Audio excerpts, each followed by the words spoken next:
എല്ലാവർക്കും ശുഭദിനം. നമസ്തേ. ഇന്ന് എനിക്ക് പറയാനുള്ള സംഗതി എന്ന് വെച്ചാൽ എൻ്റെ ടോപ്പിക് SIR ആണ്. Special intensive revision.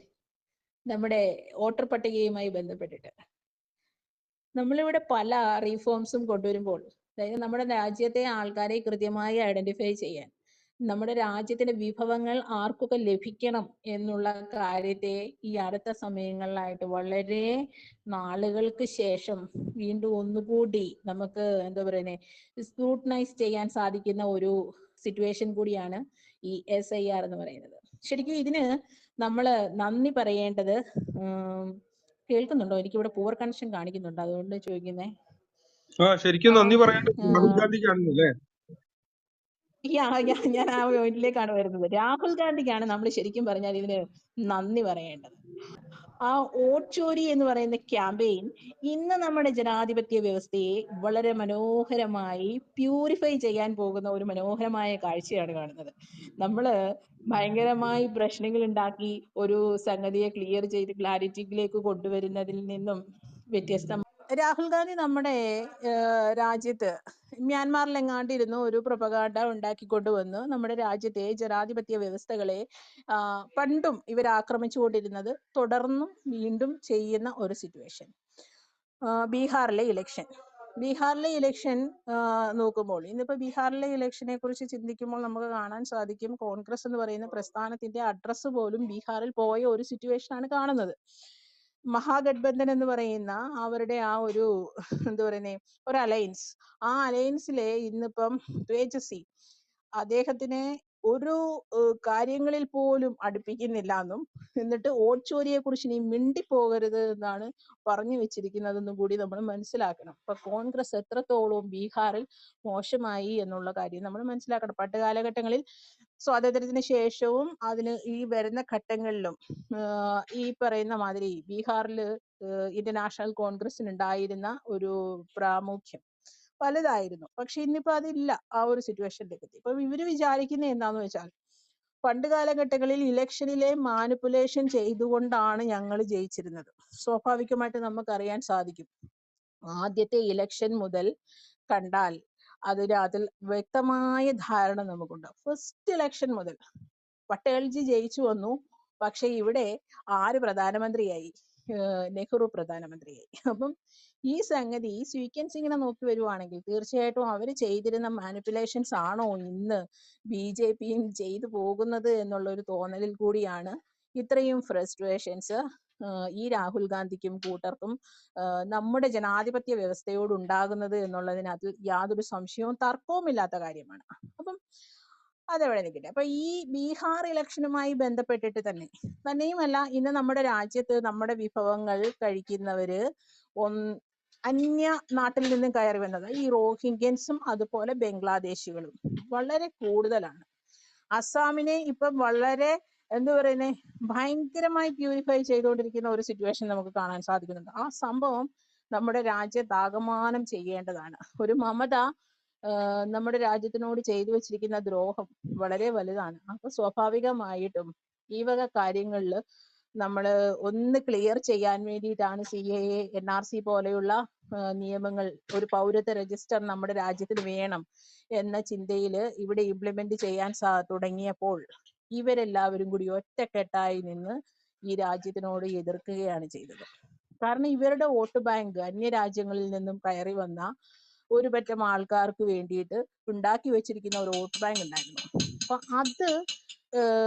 അതിനെ പൊട്ടിക്കും എന്നുള്ള ഒരു സാഹചര്യം വന്നപ്പോഴാണ് ഇവർക്ക് ഇത്രയും പ്രശ്നങ്ങൾ വന്നു കയറിയത്. അപ്പൊ ഇതിൽ നിന്നൊക്കെ ഒരു മാറ്റം ഉണ്ടാകാൻ വേണ്ടിയിട്ട് തന്നെയാണ് വോട്ട് ചോരിയുടെ ഭാഗമായി അതുകൂടെ വന്നു കയറിയപ്പോൾ തീർച്ചയായിട്ടും അന്ന് ഒരു കാര്യം ചെയ്തേക്കാം, മൊത്തത്തിൽ അങ്ങ് പ്യൂരിഫൈ ചെയ്തേക്കാം എന്ന് വിചാരിച്ച് നമ്മുടെ ഗവൺമെന്റ് ഇങ്ങനെ ഒരു ഇനിഷ്യേറ്റീവ് എടുക്കുന്നത്.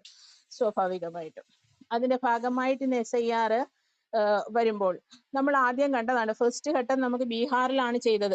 ബീഹാറിൽ നിന്ന് ഏകദേശം 64 ലക്ഷം അനധികൃത വോട്ടുകളാണ് ഇന്ന് വോട്ടർ പട്ടികയിൽ നിന്നും മാറ്റപ്പെട്ടിരിക്കുന്നത്. സെയിം സംഗതി എല്ലായിടത്തും ഉണ്ടാവും. കേരളത്തിൽ ഒത്തിരി അന്യദേശക്കാരില്ലെങ്കിൽ പോലും മരിച്ചുപോയവർ എല്ലാ പ്രാവശ്യവും വന്ന് CPM വേണ്ടി വോട്ട് ചെയ്തു പോകുന്ന ഒരു സാഹചര്യം ഇവിടെ ഉണ്ട്. അപ്പം ഇതൊക്കെ മാറ്റണമെന്നുണ്ടെങ്കിലും സ്വാഭാവികമായിട്ടും ഈ ആ, നമ്മുടെ രാജ്യത്തിന്റെ ഇലക്ഷൻ കമ്മീഷൻ ആയതുകൊണ്ട് അവരുടെ കയ്യിൽ നിലവിലുള്ള വോട്ടർ പട്ടിക അവര് മരവിപ്പിച്ചിരിക്കുന്നു. അപ്പം 2 പതിറ്റാണ്ടുകൾക്ക് ശേഷമാണ് നമ്മുടെ രാജ്യത്ത് ഇങ്ങനെ ഒരു വോട്ടർ പട്ടികയുടെ റിവിഷൻ നടക്കുന്നത് എന്നുള്ളത് നമ്മൾ മനസ്സിലാക്കണം. കേരളം ഉൾപ്പെടെ ആൻഡമാൻ നിക്കോബാർ, ഛത്തീസ്ഗഡ്, ഗോവ, ഗുജറാത്ത്, ലക്ഷദ്വീപ്, മധ്യപ്രദേശ്, പോണ്ടിച്ചേരി, രാജസ്ഥാൻ, തമിഴ്നാട്, ഉത്തർപ്രദേശ്, അതുപോലെ വെസ്റ്റ് ബംഗാൾ ഉൾപ്പെടെ ഉള്ള രാജ്യത്താണ് ഇന്നിപ്പം വോട്ടർ പട്ടിക പുതുക്കുന്ന പ്രക്രിയയിലേക്ക് വന്നുകൊണ്ടിരിക്കുന്നത് എന്ന് നമ്മൾ മനസ്സിലാക്കണം. 51 കോടി വോട്ടർമാര് ഉള്ള ഒരു സിസ്റ്റത്തെയാണ് ഇപ്പം വീണ്ടും ഒന്ന് ക്ലാരിറ്റിയിലേക്ക് കൊണ്ടുവരാൻ ശ്രമിക്കുന്നത്. ഏതാണ്ട് 5.33 ലക്ഷം BLOമാര് ഇതിനു വേണ്ടിയിട്ട് പണിയെടുക്കണം. ഇപ്പോൾ BLA എന്ന് പറയുമ്പം ഒന്ന് ഗവൺമെന്റിന്റെ ഉണ്ടാവും, പിന്നെ ചെയ്യുന്നത് സ്വാഭാവികമായിട്ടും നമ്മളെല്ലാവരും ഈ കഴിഞ്ഞ ഘട്ടം ചെയ്തത് മാതിരി രാഷ്ട്രീയ പാർട്ടികളുടെ ബൂത്ത് ലെവലായിട്ട് വർക്ക് ചെയ്യുന്ന BLAs ഉണ്ടല്ലോ, അവരുൾപ്പെടെയുള്ളവർ ചേർന്നിട്ടാണ് ഈ SIRന് വേണ്ടിയിട്ടുള്ള നടപടിക്രമങ്ങളിലേക്ക് കടക്കുന്നത് എന്ന് നമ്മൾ മനസ്സിലാക്കണം. 2026 നിയമസഭാ ഇലക്ഷൻ നടക്കുന്ന സംസ്ഥാനങ്ങളിലാണ് ഈ ഒരു സംഭവം ഇപ്പൊ തുടങ്ങിയിരിക്കുന്നത്. ഇപ്പം നാളെ മുതൽ ഇപ്പം നവംബർ 3 വരെയും പ്രാഥമിക ഘട്ടം എന്ന് പറഞ്ഞിട്ടുള്ള നിയമ നടപടിക്രമങ്ങളാണ് തുടങ്ങുന്നത്. നവംബർ 4 മുതൽ ഡിസംബർ 4 വരെയും നമ്മുടെ ഈ പറയുന്ന BLA എന്ന് പറയുമ്പം ബൂത്ത് ലെവൽ ഓഫീസേഴ്സ് എന്ന് പറയുന്നത് നമ്മുടെ രാഷ്ട്രീയ പാർട്ടികൾ ഉൾപ്പെടെയുള്ളവര്, അവരുടെ ആൾക്കാർ വീട്ടുകളിൽ വരും, നമ്മുടെ വോട്ടേഴ്സിന്റെ ലിസ്റ്റുകൾ ശേഖരിക്കുക. അത് കഴിഞ്ഞതിന് ശേഷം ഡിസംബർ 9 കരട് വോട്ടർ പട്ടിക ഇത് പൂരിപ്പിച്ചു കൊടുത്തതിന് ശേഷം കരട് വോട്ടർ പട്ടിക വരും. ജനുവരി 8 വരെയും ഈ കരട് വോട്ടർ പട്ടികയിൽ എന്തെങ്കിലുമൊക്കെ ആക്ഷേപങ്ങൾ, തെറ്റുകൾ ഉണ്ടെങ്കിൽ വേണമെങ്കിൽ നമുക്ക് അതിനെ അപ്പീൽ ചെയ്യാവുന്നതാണ്. അങ്ങനെ അന്തിമ വോട്ടർ പട്ടിക ഫെബ്രുവരി 7 തിരഞ്ഞെടുപ്പ് കമ്മീഷൻ പ്രഖ്യാപിക്കും എന്നുള്ളതാണ് ഇപ്പോഴത്തെ നടപടിക്രമം പറയുന്നത്. നമ്മുടെ സ്വതന്ത്ര ഇന്ത്യയിലെ 9ാമത്തെ SIR ആണ് ഇപ്പൊ നടക്കാൻ പോകുന്നത്. അപ്പൊ നേരത്തെയുള്ള ഘട്ടങ്ങളിലും സെയിം സംഭവം നടന്നിട്ടുണ്ട്. ഇവർ SIRനെതിരെ ഇപ്പം പ്രശ്നമുണ്ടാക്കി വരുന്നു. ഇത് പുതിയതായിട്ട് നടക്കുന്ന ഒരു സംഭവമല്ല എന്ന് നമ്മൾ മനസ്സിലാക്കണം. ഈ റിവിഷൻ ഓൾറെഡി നടന്നുകൊണ്ടിരിക്കുന്നതാണ് ഒരു പ്രൊസീജിയർ. ഇപ്പൊ ലാസ്റ്റ് ഇവിടെ നടന്നത് 2002, 2004 കാലഘട്ടങ്ങളിലാണ്. അതായത് ഒരു 21 വർഷങ്ങൾക്കപ്പുറമാണ് നമ്മുടെ ഈ എന്താ പറയുന്നത് സ്പെഷ്യൽ ഇന്റൻസീവ് റിവിഷൻ വോട്ടർ പട്ടികയിൽ നടന്നിട്ടുള്ളത്. അപ്പം അതിന്റെ ആദ്യഘട്ടം ബീഹാറിൽ ഇപ്പൊ കഴിഞ്ഞു എന്ന് പറഞ്ഞു. 64 ലക്ഷം പേരെ ചെവിക്ക് പിടിച്ച് പുറത്തിട്ടിട്ടുണ്ട് നമ്മുടെ വോട്ടർമാരെല്ലാം. തന്നെയുമല്ല, ഇങ്ങനെ വോട്ട് നഷ്ടപ്പെട്ടു പോകുന്ന ആൾക്കാർ സ്വാഭാവികമായിട്ടും എത്തരത്തിലുള്ള ആൾക്കാരാണെന്ന് നമ്മൾ മനസ്സിലാക്കണം. അവർക്ക് പൗരത്വ രജിസ്റ്ററും പൗരത്വവുമായി ബന്ധപ്പെട്ടിട്ടുള്ള ഒരു കാര്യങ്ങൾ പോലും ഗവൺമെന്റിന് ഹാജരാക്കാൻ വരാത്ത സാഹചര്യത്തിലാണ് ഇവർ പുറത്താക്കപ്പെടുന്നത്. അപ്പൊ സ്വാഭാവികമായിട്ടും ഇവരാരായിരിക്കും? നുഴഞ്ഞുകയറ്റക്കാര് തന്നെ ആയിരിക്കും. CAയും ഒക്കെ ഇതിനകത്തിൽ അങ്ങ് നടന്നു പോകും എന്നുകൂടിയാണ് പറയാനുള്ളത്. അതും കൂടി അങ്ങ് ഇംപ്ലിമെന്റ് ചെയ്ത് കാര്യങ്ങൾ ഭേഷായിട്ട് നടക്കും എന്നുള്ളത് കൂടി ഇവരെയൊക്കെ മനസ്സിലാക്കണം. എൻ്റെ ഒരു കരച്ചിൽ ഇവര് സ്വാഭാവികമായിട്ടും കുറച്ച് ദിവസങ്ങൾ കൊണ്ട് തുടങ്ങിയിട്ടുണ്ട്.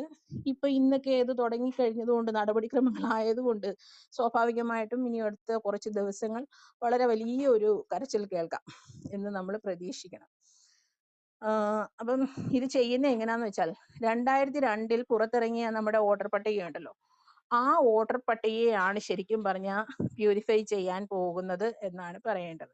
അതെന്ന് വെച്ചാൽ 2002 വോട്ടർ പട്ടികയും 2025 ഇപ്പൊ കിടക്കുന്ന നിലവിലെ വോട്ടർ പട്ടികയും തമ്മിൽ ആദ്യമേ കമ്പയർ ചെയ്യുകയാണ് ചെയ്യുന്നത്.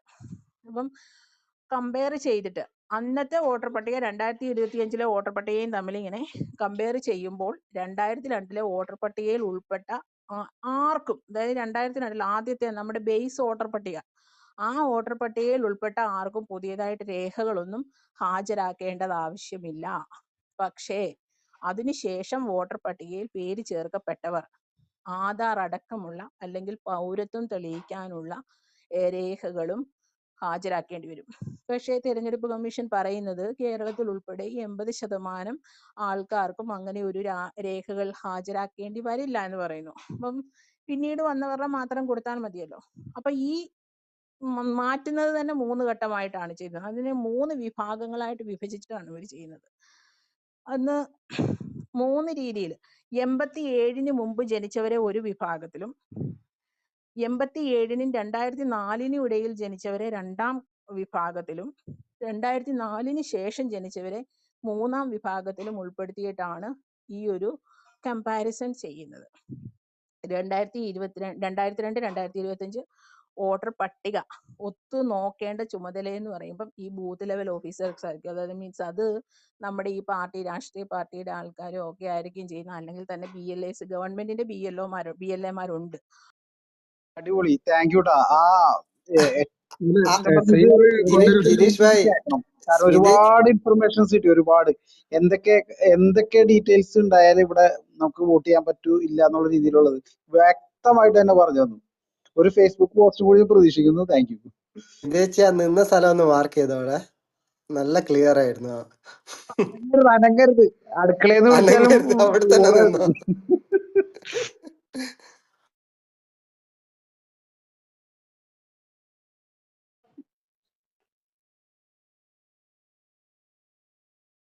ജിഹാദികൾ എവിടെ പരിപാടി അവതരിപ്പിച്ചാലും അത് സംഖ്യകൾ കയറി അങ്ങ് മേയും അല്ലേ.